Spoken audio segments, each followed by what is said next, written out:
पर टीचर्स सभी आए हुए हैं और सभी मेरे फेलो स्टूडेंट्स, मैं एक सानिया बीएससी फाइनल ईयर की छात्रा आप सभी के सामने कन्या भ्रूण हत्या, फीमेल फिटिसाइड और फीमेल इन्फेंटिसाइड, शिशु भ्रूण हत्या, इस पर अपने कुछ विचार रखना चाहती हूँ।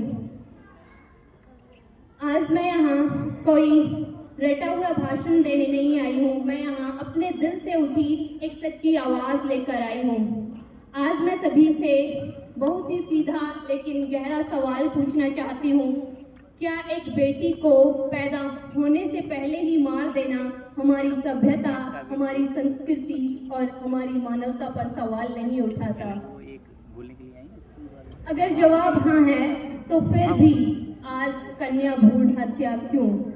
दोस्तों, कन्या भ्रूण हत्या सिर्फ एक सोशल इशू नहीं है, यह हमारे समाज के चेहरे पर लगा एक ऐसा काला दाग है जो तरक्की की सारी चमक को धीमा और फीका कर देता है।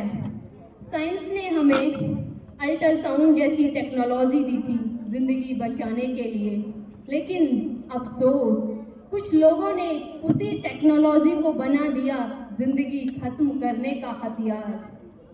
आज भी भारत में कई राज्यों में सेक्स रेशो लगातार गिर रहा है।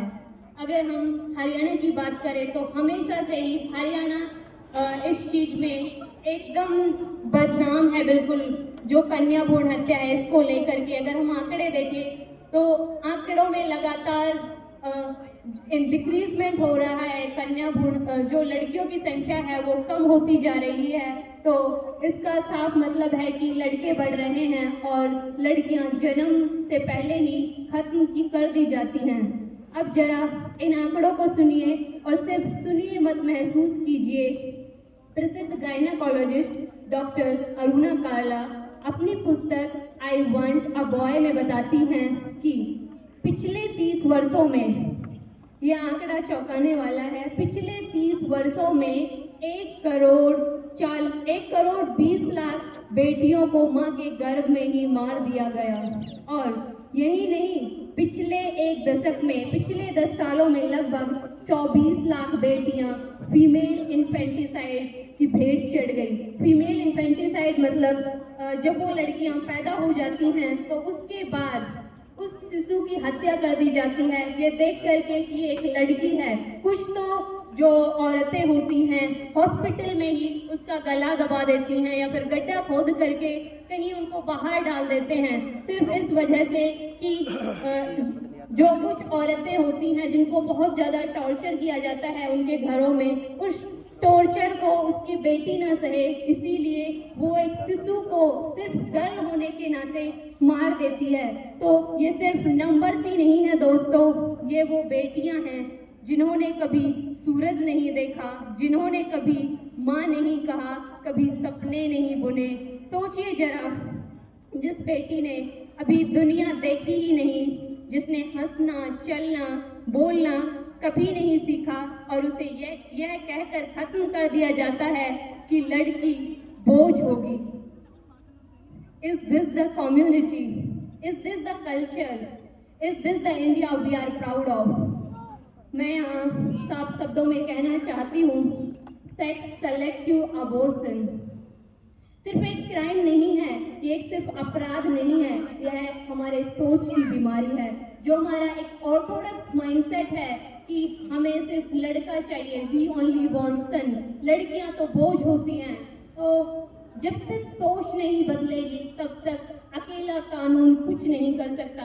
हमारी सरकार ने PCPND की और बहुत सारे कानून दहेज को लेकर के और काफ़ी सारी चीज़ों को लेकर के बनाए हैं, पर जब तक हम ही समाज के लोग, हम ही सोसाइटी के लोग अपनी सोच को नहीं बदलेंगे तो ये सारी चीज़ें सरकार भी कुछ नहीं कर सकती। लोग कहते हैं लड़की मतलब दहेज, लड़की मतलब जिम्मेदारी, लड़की मतलब पराया धन। लेकिन मैं आप सबसे एक सवाल पूछना चाहती हूँ, जब वह लड़की डॉक्टर बनकर आपकी जान बचाती है, जब वह लड़की एक IAS ऑफिसर बनकर देश चलाती है, जब वह लड़की साइंटिस्ट बनकर चांद पर जाती है और प्रेसिडेंट ऑफ इंडिया बनकर हमारे देश को चलाती है। आप सभी को पता होगा श्रीमती द्रौपदी मुर्मू, कल्पना चावला और बहुत सारी हमारी ऐसी महिलाएं हैं जिन्होंने आगे से आगे बढ़कर हर क्षेत्र में प्रदर्शन किया है। उसके साथ साथ जो गर्ल्स हैं वो सिर्फ इन्हीं तक सीमित नहीं रही हैं, सोल्जर बनकर वो सरहद पर देश की सेवा करती हैं, शहीद होती हैं। तो वो बेटी बोझ कैसे हो सकती है? आज बेटी बचाओ बेटी पढ़ाओ ये सिर्फ एक सरकारी स्लोगन नहीं है, ये एक मूवमेंट है और यह मूवमेंट सिर्फ सरकार की जिम्मेदारी नहीं है। इसके लिए हम सबको मिलकर काम करना होगा।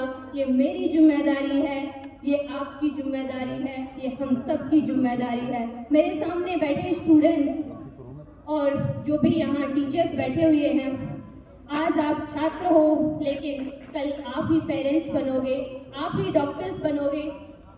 जो हॉस्पिटल्स में अबॉर्शन ये सारी चीज़ें डॉक्टर्स के बिना संभव नहीं है और आप ही सोसाइटी के लीडर्स, टीचर्स और जो भी अच्छी अच्छी पोस्ट पर जाएंगे। तो आज अगर आपने ये आवाज़ नहीं उठाई तो कल इतिहास आपसे पूछेगा, जब बेटियों को मारा जा रहा था तब तुम चुप क्यों थे?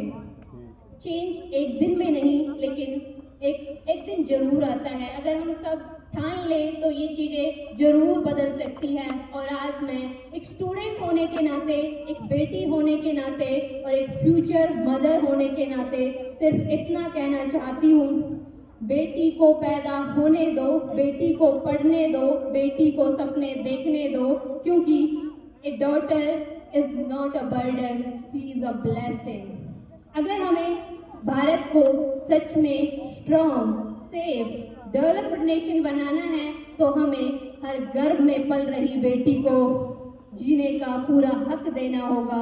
और मैं अपनी बात कुछ लाइनों के साथ खत्म करना चाहूँगी। जिस देश में बेटियां सुरक्षित नहीं, वो देश कभी भी सच में विकसित नहीं हो सकता, क्योंकि 50% जो पॉपुलेशन है अप्रॉक्स वो वुमेन्स की होती है, गर्ल्स की होती है। अगर हम 50% पॉपुलेशन को पीछे छोड़ेंगे तो हमारा देश कभी तरक्की नहीं कर पाएगा। तो बेटी बचेगी तभी समाज बचेगा, बेटी पढ़ेगी तभी देश बढ़ेगा, बेटी जिएगी तभी भविष्य मुस्कुराएगा। Beti Bachao Beti Padhao, because saving a girl today is saving a nation tomorrow. धन्यवाद। जय हिंद, जय भारत।